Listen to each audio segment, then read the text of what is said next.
Now the grow medium is mixed. Then I'm filling these bags.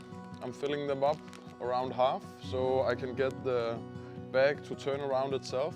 I'm taking the filter patch here and then I'm closing it up.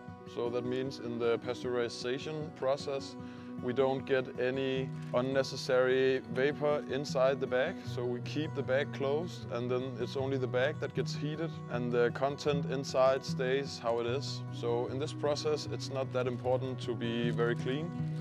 But after we sterilized and pasteurized the bags, then from there on it's really important to keep a clean bag, because if the slightest amount of mold gets into the bag, then the whole bag. So I'm just filling up these bags here. The reason why we like to use the straw is because it's a natural byproduct of wheat production.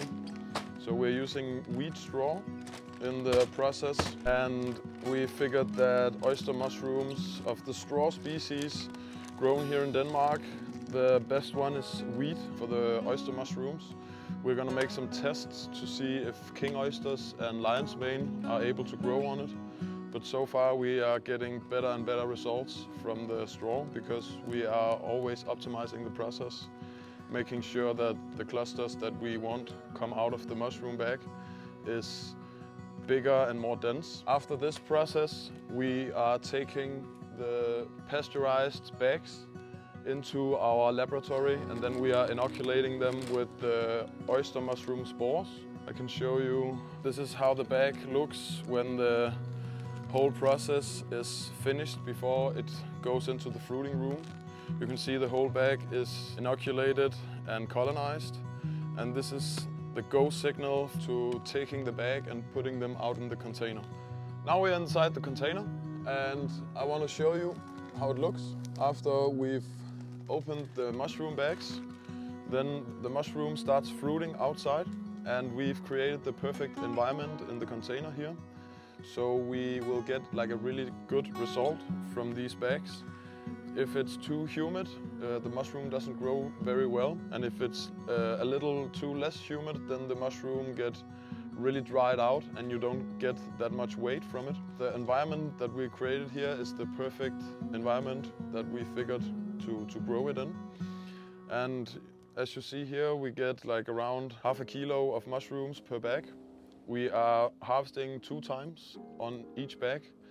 And as you see, we are using like a lot of plastic in the container here to grow the mushrooms in. But we made like a conscious decision that we think it's a better way to grow food, because if you compare it to making a pound of beef, then the amount of plastic that we use and the resources we use to make a pound of mushrooms are way less than if we are making a pound of beef or any other kinds of beef or like chicken, pork, any kind of meat basically. So even though we're using a lot of plastic, we are like using as little as possible resources, because all the inside of the bags are made from materials that are a byproduct of something else. The coffee we're using is used coffee grounds, and the straw is basically also a byproduct of wheat production. So this is how we chose to build the container and the grow room we are growing in here. After we put the bags inside the container, you can see here they will start pinning and start producing little mushroom heads after around a week of opening the bags.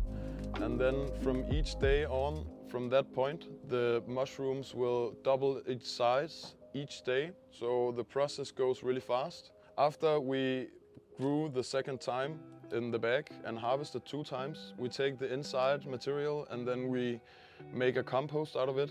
And the neighbors in the area around, they can come here and they can pick it up and use for soil. And thereby we are always recycling everything that we can.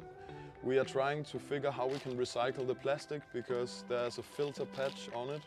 And that means that normal plastic recycle is not possible. So right now we're figuring how we can really solve this issue. But as you see here, the mushrooms are growing really good, really nice.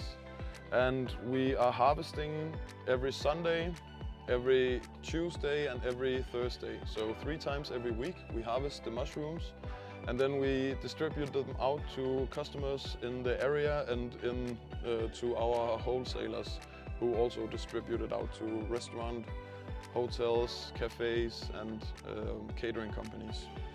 Yeah, so you can see the mushrooms, some grow like really big and a few of them, and other grow like more like a cluster. You can't really control it completely, but you can make sure that it's as controllable as possible in this environment. So basically the environment allows us to produce these really nice gourmet mushrooms that our customers and the guests really love. So as you can see here, the air that we put inside the container is recycled as well from the microgreens production, so that we get the most out of the heat that we put into our farm. And that means that we can maintain a humid, warm environment all year round and produce the same quality all year round, even if it's winter outside and it snows. Then we have really good mushrooms growing all the time. I can show you. As you see here, some mushrooms grow really big. This mushroom I think is like almost 400 grams.